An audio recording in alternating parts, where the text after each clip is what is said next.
Hey friends, welcome back to the Procrastination Solution Podcast, where we get real about what's holding you back and how to move forward with purpose, clarity, and a solid plan for success.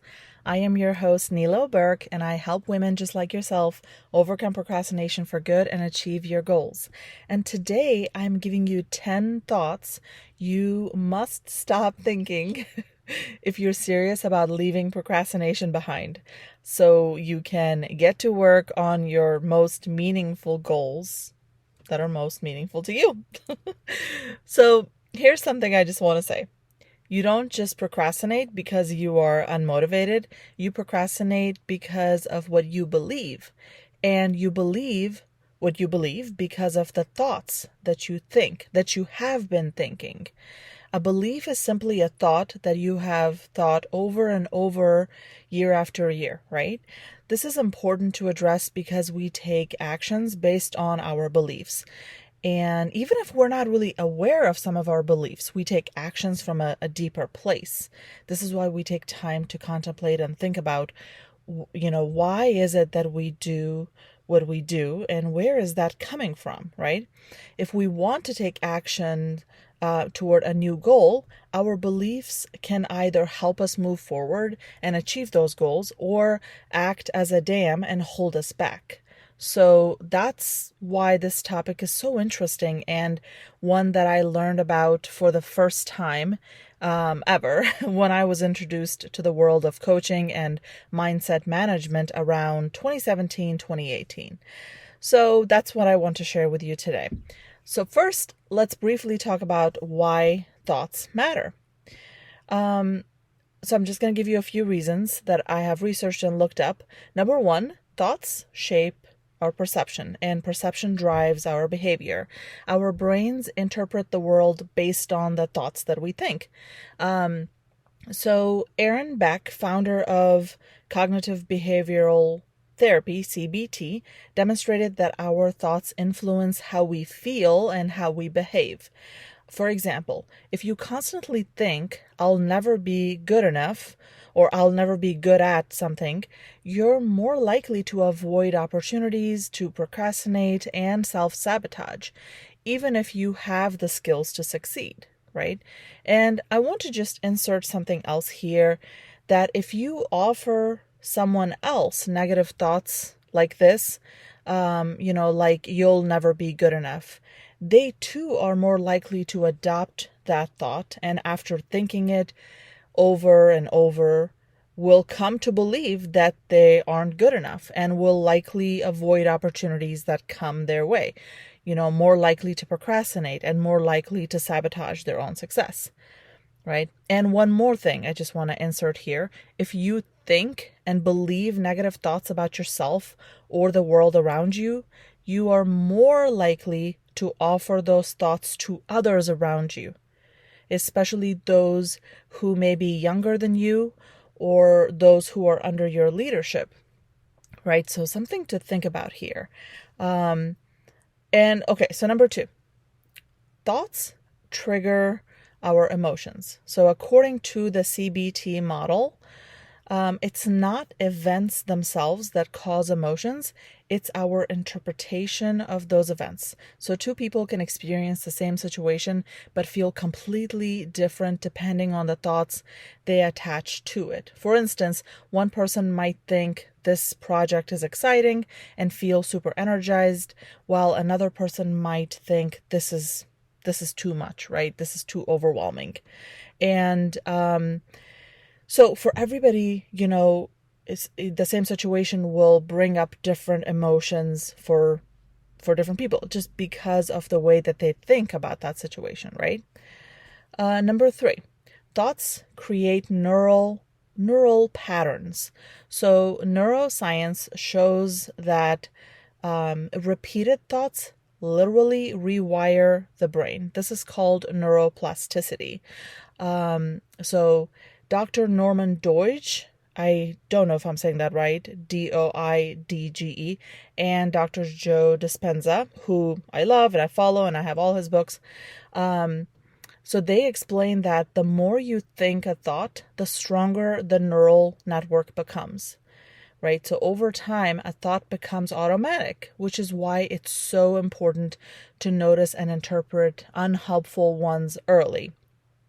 And, like take charge of them, figure out where they're coming from, and change them if they are not serving you, right? Number 4, thoughts influence identity. So our internal dialogue contributes to the story that we tell ourselves about, who we are, right? If you regularly think, I'm not disciplined, that belief can become part of your identity. But the intentional practicing thoughts like, I'm learning to follow through, right? I'm learning to do what I say that I'm going to do. When you do this, you begin to shift your self-concept, and that leads to long-term behavior change, right? Number 5, thoughts fuel habits, and habits shape our results. So every habit is born from a repeated thought, right?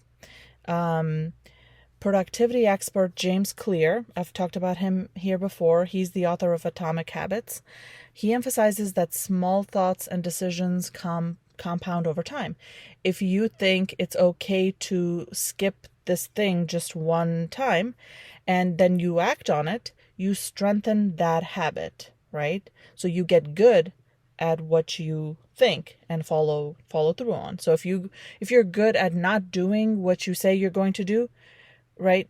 If you think that over and over again, you're going to get good at that. I hope I didn't confuse you there.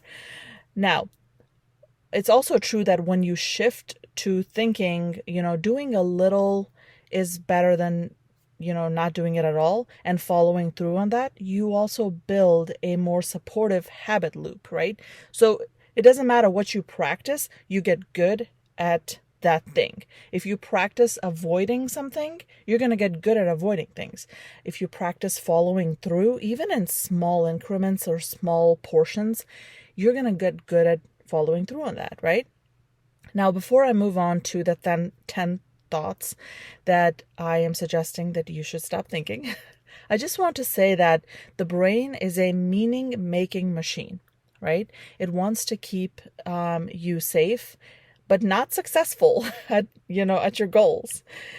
So when it comes to time to step outside of your comfort zone, to like start a business, to, move forward and take action on losing weight, to changing careers, going back to school, or, healing from any type of trauma, your brain offers you thoughts like, what's the point? Right? You're so behind. You don't have time for this. It's too expensive. You'll fail. You don't have the expertise in this. Or it's just a bunch of hocus pocus. Maybe that's just my brain. But, sometimes our brains will offer us these thoughts to keep us from moving forward and taking action on our goals. But remember that it's not personal, right? Our brain is not out here to harm us or hurt us in any way. It's literally protecting us. Its main job is to conserve energy, to seek pleasure, and to stay in your comfort zone, right? It's just being protective. But if you want to live differently intentionally, you have to think differently. You have to go against the grain, right? So here are the 10 thoughts that I'm suggesting that you should stop thinking if you want to quit procrastination. Okay? So number 1 is, I'll start tomorrow. So this thought feels safe, but it steals so much time from us. You can replace it with, I can do something small today. That's it, right? So women from all walks of life lose decades to this one sentence. I know that I have, right? I'll start tomorrow. This is the biggest progress killer in the realm of thoughts. Number 2, it has to be perfect. Perfectionism is procrastination in disguise, right? So replace this with, done is better than perfect. B- work is a great start. Okay? So if you're running a business and your website is a mess at first, that's okay, right? Get it out there, market as hard as you can. When your business is starting to bring in money, you can go back and fix parts of your website until it reflects your expectations. That's just an example there for you, right? Number three is I don't know where to start, right? Clarity that doesn't come before action. It comes from doing it, from getting started and moving forward. It's like you can't see. It's like imagine you're driving and it's a foggy day and you can't see very much in front of you, but you're not going to stop and turn around unless, the weatherman is calling for something severe. But you're just going to trust your car. You're going to drive carefully with caution.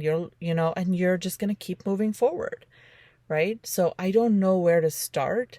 This is like, it's the easiest way for us to stop and give up and turn around. You can replace this with what's one small step I can take right now, right? So imagine even surgeons, CEOs, creatives, they don't always know their next step. They just move anyway. They have to, or else they'll never make it in their field, right? Number 4, it's too late for me. Okay. This is one of the most dangerous thoughts ever, especially for women in their, late 30s, 40s, 50s, 60s, and beyond, right? Replace this thought with, it's not too late. It's right on time. I am right on time. Women have started new careers at 60. They have gone back to school at 40, fallen in love with their health, in their late 30s, 40s, 50s, 60s. It's not too late, right? So one example that I wanted to give is of Mary Kay Ash. She's the founder of Mary Kay Cosmetics. She had a full career, full life, and she was 45 when she started her company, Mary Kay Cosmetics, in 1963. She had been a working mother all her life and then took her life savings, her book, it's on Amazon. It's called Miracles Happen by Mary Kay Ash. It says that, she took her life savings, which was like $5,000, and started a company. And now that's worth like billions of dollars, right? And serves women all over the world, right? My really, really good friend, Shanna, is a Mary Kay director. And I have used their products for so many years. And I just want to say this woman's story is so inspiring, right? And I just want to say it's never too late. There are so many other examples of women who have, taken action towards their goal later in life. This was just one example that came to mind when I was preparing for this podcast. All right, number 5 is I need to feel ready. So you don't need readiness, you need willingness, right? I've got a podcast coming up on this topic. It's going to be titled, Are You Willing? Because this was part of a conversation, this, willingness, this came up in a conversation with somebody that I love completely. And I said to her, if you are willing, ... you can, right? So are you willing though? You can replace I need to feel ready first with I'll show up scared and keep going in small increments, in small steps, right? So you have to ask yourself, are you willing, right? Number 6 is this won't work for me, right? Somebody else, if something has worked for somebody else, they must be a special unicorn.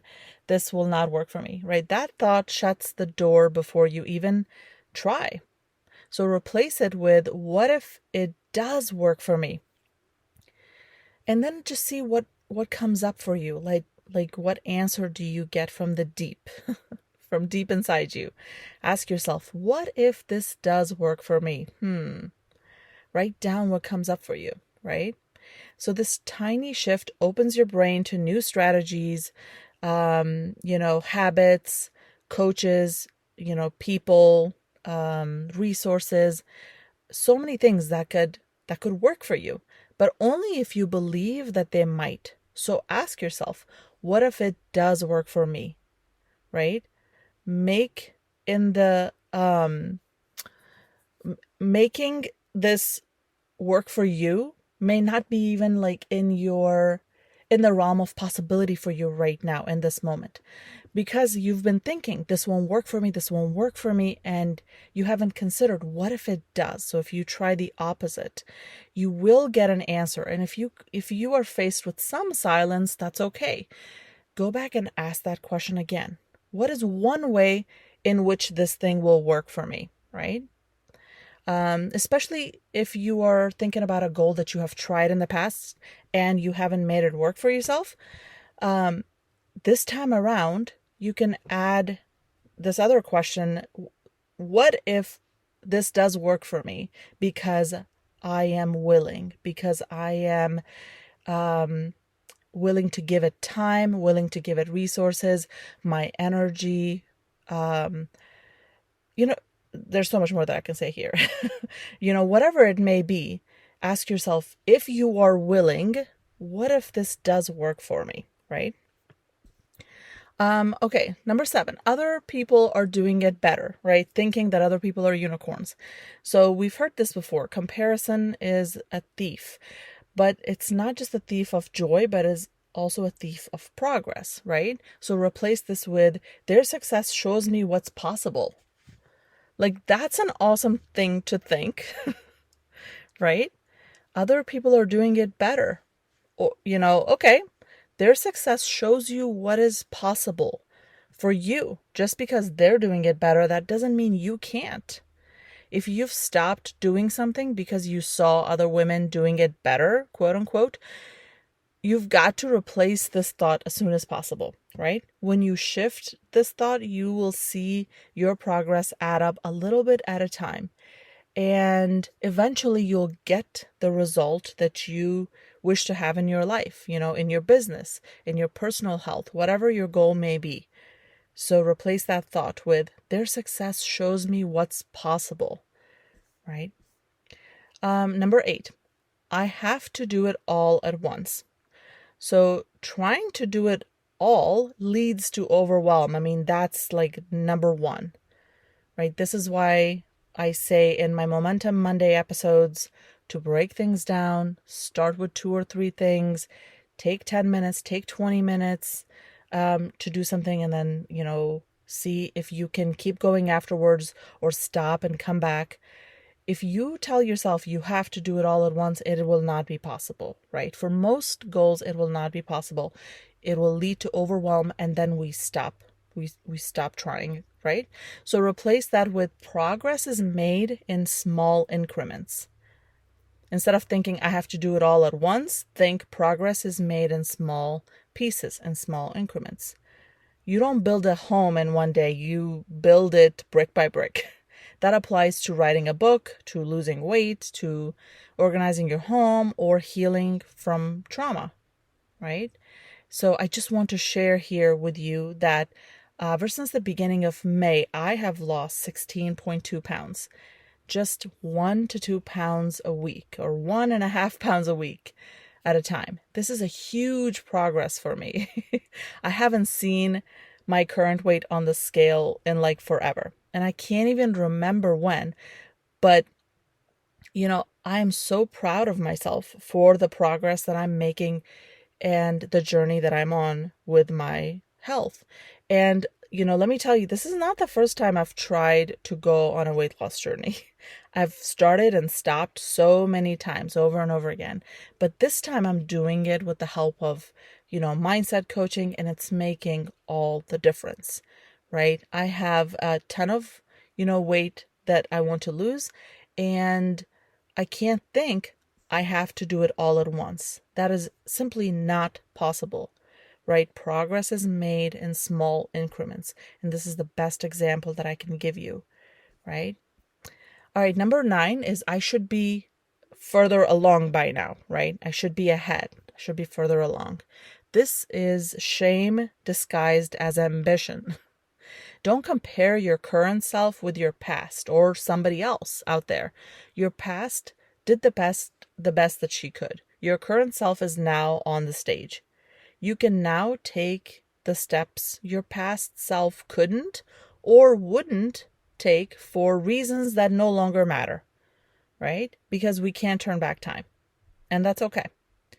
So what's done is done. Right now is in front of you, so take advantage of the now right now.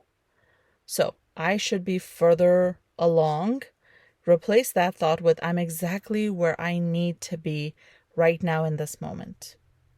This thought calms your nervous system. It helps you to stay focused on taking action and not punishing yourself, right? This is the biggest thing. This is where compassion has to come to save the day. If you're not being compassionate with yourself, if you don't stop beating yourself over things in the past, I know from experience, it will keep you still. It will keep you a nervous wreck, and it will be really hard to move forward on any goal, right?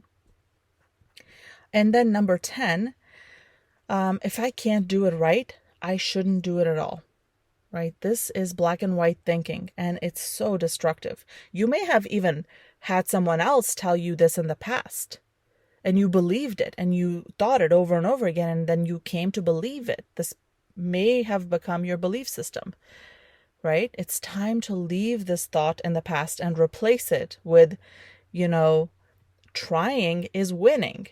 Every time I try, I am winning and making progress. I give myself permission to do it imperfectly. I give myself permission to make mistakes and fix them, and then make different mistakes and then fix those, right? Until I get to the end, until I get to my goal. And I just want to say something. Once you get to the end and you achieve your goal, you are going to have another goal. You're going to have new goals. And then those new goals, you will also experience resistance and experience fear and doubt and stuff. But guess what? The good news is you have already reached one goal and learned skills. Those skills will now apply to the new goal. And now achieving that new goal will be a little bit easier. And once you achieve that, the next goal is going to be more easier, easier than the first one, right? That's what's amazing to me. I hope you can feel my excitement and happiness here for you, because I want you to experience achieving a goal, no matter how big or small, because when you get to the end, I want you to look back and be so proud of everything, all the time and energy and skills that you have developed, and the time and energy you put into it to develop those skills, because now you have this amazing toolbox, right? That you can now take with you to attempt another goal. Tools you didn't have before. What? It's mind-boggling to me, and it's so amazing. This is the secret to goal achievement. This is the secret to success. You take what you learn, you take the lessons that you learned in, over here, and you apply it over, somewhere else. Right? So I'm just super passionate about this, if you can't tell. Now here are just a couple of bonus thoughts for you to stop thinking, right? I'm just not that kind of a person to be doing that kind of stuff.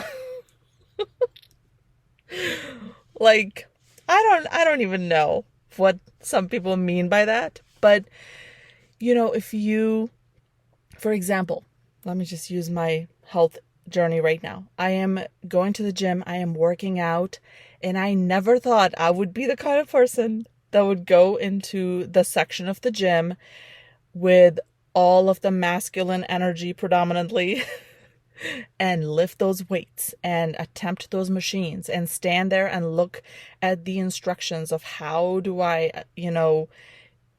move this machine to work a certain part of my body. I never thought I would be that person, but now, and also, let me just tell you, it was so intimidating at first for me to actually go to that section, right? And this is something that I learned from my amazing friend, Katie, years ago. And and what I learned was, I'm just going to give you the whole story here. This is going to be a long podcast.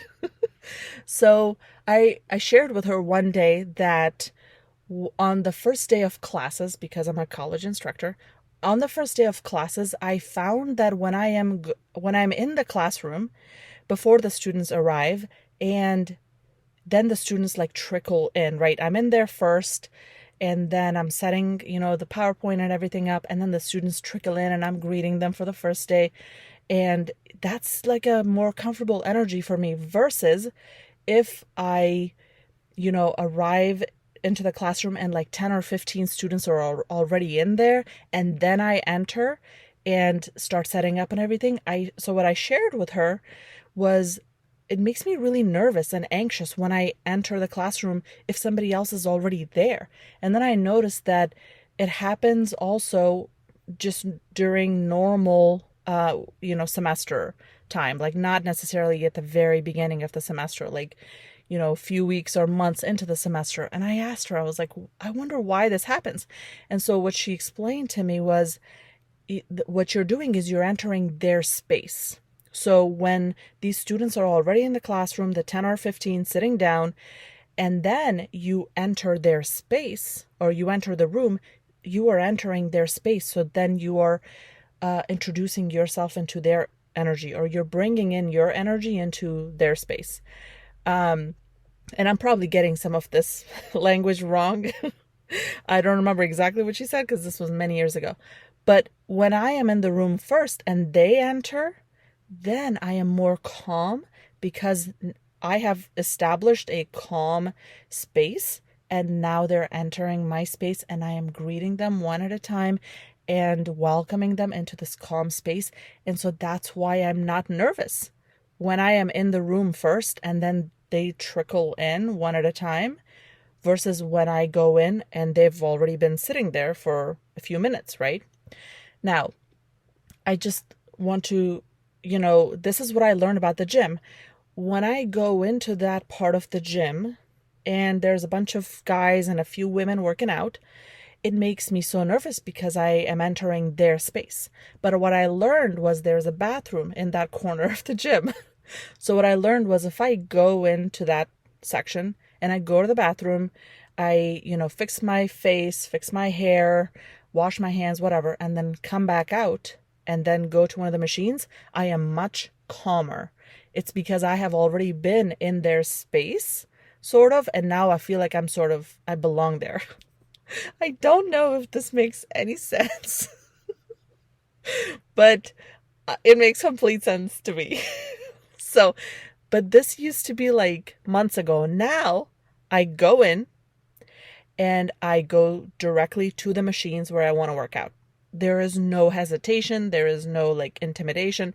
And I look the same basically as I did a few months ago. Like, it's not like I have put on a bunch of muscles and I'm no longer whatever. But now it's like, through this mindset work, I tell myself I belong here. I pay for this membership. And these guys, these gals, they also belong here, right? We're all renting out this space. We're all students.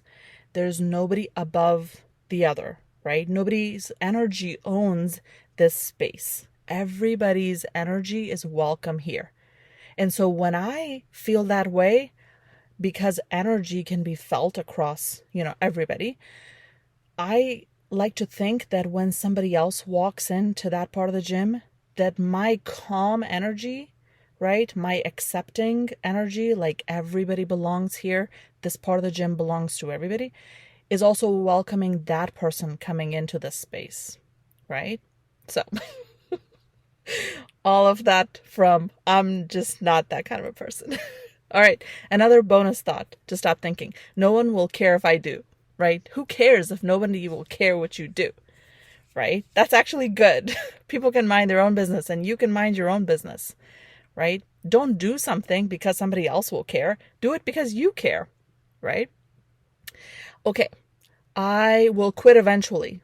Okay, you will quit eventually when you achieve your goal. That's when you'll quit. You can turn it around. Right? You might quit. You might learn that, weightlifting is not how you want to exercise. You want to go do Pilates. You want to go do yoga. That's how you want to, that's where you want to focus on. That's fine. Right? But don't quit before you've tried it. Right? So have this conversation with your brain. And then the last one. I feel like every single woman who is responsible for little ones, right? Whether you're a mom, a older sibling, a grandparent, it's selfish to take time for me. This is a lie.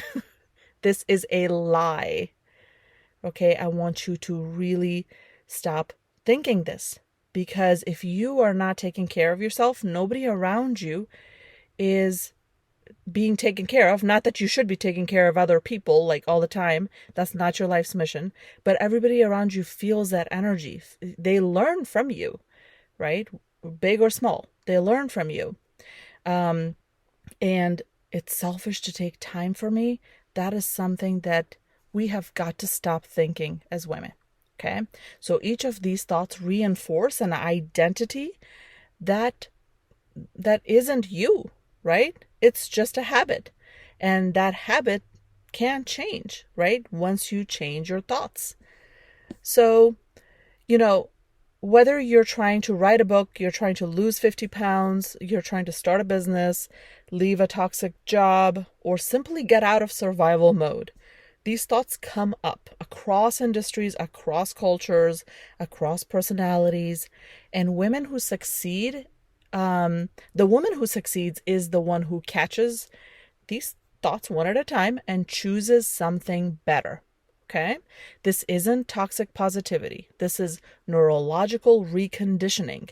When you stop rehearsing unhelpful thoughts, your brain rewires itself. You literally become a different version of you, a different person, right?